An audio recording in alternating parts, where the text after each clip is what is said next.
चलिए डिस्कस करते हैं अभी most okay. Hype question. Okay.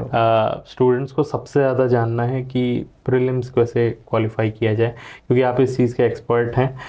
और एक और चीज़ जो स्टूडेंट्स को बहुत ज़्यादा फेस हो रही है ना, कि थोड़ा पैटर्न चेंज हो गया है। हम्म। तो अच्छे अच्छे लोग जो हम्म। मतलब पहले भी सिलेक्ट हो चुके हैं या फिर क्वालिफाई कर चुके हैं 2021 2021 के पेपर के बाद से, मतलब समझ ही नहीं पैटर्न आता कि किस तरीके से एक्चुअल में किया जाए। तो आप उसके बारे में बताइए। एक्चुअल में अभी अब आपने जिक्र किया कि पैटर्न बदल रहा है। तो अब सबसे पहला पैटर्न बताऊं कि एमपीपीएससी का जो पेपर है उससे हमारा जो पीएससी है पेपर 7 का पार्ट उठाया मेंस में, हम्म। फिर उसको डाला प्रीलिम्स में। लोग इस चीज़ को फोकस नहीं कर पाते हैं कि जैसे अभी आया था G20 का क्वेश्चन। हम्म। अगर पूछता है कि G20 का जो 18वां सम्मेलन 19वां सम्मेलन कहाँ हुआ, वो क्वेश्चन है करेंट अफेयर का। लेकिन जब G20 के बारे में डिटेल पूछ रहा है तो वो क्वेश्चन है पेपर 7 के पार्ट 2 का। क्योंकि जो पूरा डिटेल पढ़ा रहेगा वही बना पाएगा ना, क्योंकि हम करेंट अफेयर में नहीं पढ़ते उस चीज़ को पूरा डिटेल में कि क्या है क्या हम्म। संस्था है हम्म। वो चीज़। दूसरा चीज़ आप देखेंगे कि 2020 के में मेंस में पूछा था क्वाड के बारे में, मेंस में पूछा है। हम्म। उसी क्वाड को पूछा है प्रीलिम्स में। हम्म। मतलब आप ये समझ लो कि आपको मेंस के पेपर में भी नज़र रखना है, खासकर जिनसे क्वेश्चन बन सकते हैं।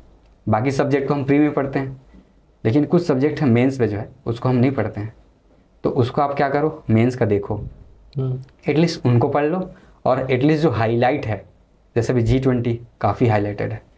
अभी G20 के बाद हो रहा है P20 का नई दिल्ली में। हम्म। उसके बारे में लोगों को पता ही नहीं है कि P20 क्या है। हम्म। ठीक है, जो पार्लियामेंट वाला होता है, हम्म। पार्लियामेंट समिट होता है वो है। हम्म। तो उसके बारे में पता ही नहीं है अगर आपको, तो हम्म। आप वो कैसे डील कर पाएंगे। हम्म।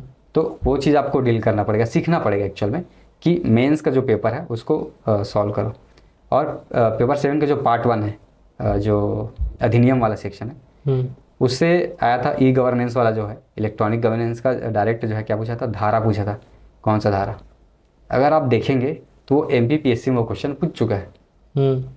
आप मतलब आपको एमपीपीएससी पे नज़र रखना पड़ेगा। केवल 8 घंटा पढ़ के अगर निकाल लेता कोई, तो मैं तो 10 घंटा पढ़ता, है ना। मतलब आपको देखना पड़ेगा आसपास चीज़ें क्या हो रही है। तो एक चीज़ ये हो गया कि पैटर्न बदल रहा है। और दूसरा आपका वो भी है कि जो लोक प्रशासन है, पब्लिक है, पब एड वाला, उसमें से भी क्वेश्चन पूछ रहा है कि ई गवर्नेंस में क्या होता है, B2B G2C ऐसा करके एक क्वेश्चन ये भी आया था।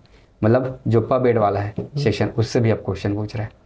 मतलब ये है कि आपको मेंस में भी नज़र रखना पड़ेगा, पहला चीज़।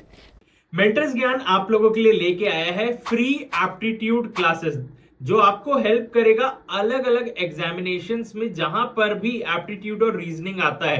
तो नीचे दिए गए हैं आप लोगों को डिस्क्रिप्शन में लिंक, जहां पर जाके आप लोग ग्रुप को ज्वाइन कर सकते हैं, जहां पर आप लोगों को लिंक्स मिलेंगे of live and recorded classes of aptitude and reasoning. तो जल्दी से ज्वाइन करिए, मिलते हैं क्लासेस में। दूसरा चीज़, आप डील करो क्वेश्चन पेपर्स को।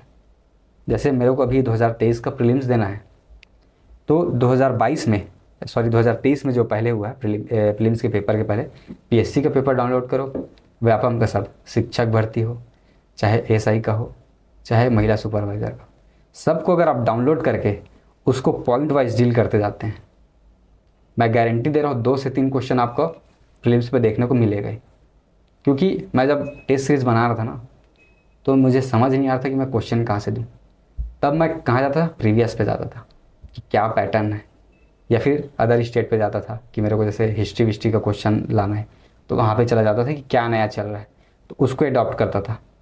तो आपको ये चीज़ आपको करना पड़ेगा, सबका डाउनलोड कर, मतलब एक सब्जेक्ट के रूप में ट्रीट करना पड़ेगा क्वेश्चन पेपर को। क्योंकि सब बोलते हैं कि प्रीवियस ईयर सॉल्व करो, लेकिन सॉल्व करने का एक्चुअल टेक्निक कोई नहीं बताता। अगर आप 1 बाय 1 ऑप्शंस को डील करोगे ना, तो आपको काफ़ी चीज़ें, इतना क्लैरिटी आ जाएगा ना कि आप ऑप्शंस में देखते ही आंसर बना पाएंगे। क्योंकि मैक्सिमम लोग का जो कन्फ्यूज़न रहता है ना, 2 ऑप्शन को लेकर रहता है। अगर आप 2 ऑप्शन पे कंफ्यूज हो गए तो गलत होने के चांसेस क्या हो गए, 50-50। वहाँ पे आप, ये हो सकता है कि आप बेक हो जाएंगे। तो उससे अच्छा आप ये है कि क्लैरिटी लें। CGPS एक्चुअल में अवेयरनेस का गेम है। अगर आप अवेयर हैं चीज़ों के बारे में तो चीज़ें आपका अच्छा रहेगा। अगर केवल पढ़ रहे हैं तो मान के चलो कि आप थोड़ा पीछे हो जाओगे। जैसे अलग पांडे सर हैं, वो भी ये बोले यहाँ 8 घंटा पढ़ने वाला नहीं निकालेगा, यहाँ निकालेगा वो जो प्रीवियस ईयर का क्वेश्चन देखेगा, एनालिसिस करेगा और गेस कर पाएगा।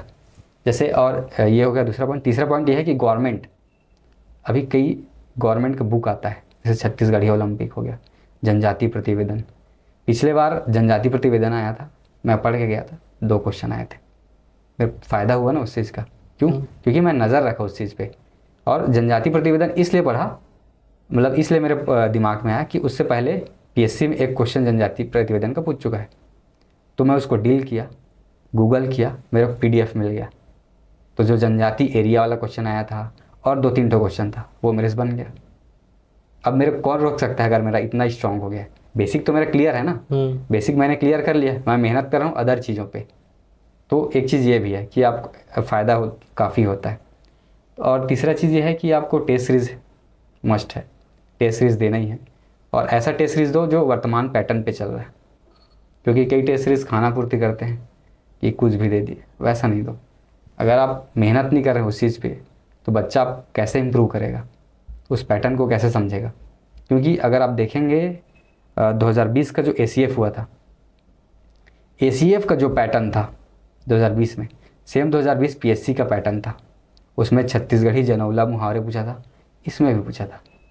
जब मैं दे के आया, मतलब पढ़ा नहीं था, लेकिन वही है पैटर्न देखना है, मैं अपने रूममेट को बोल दिया कि भाई पढ़ना है।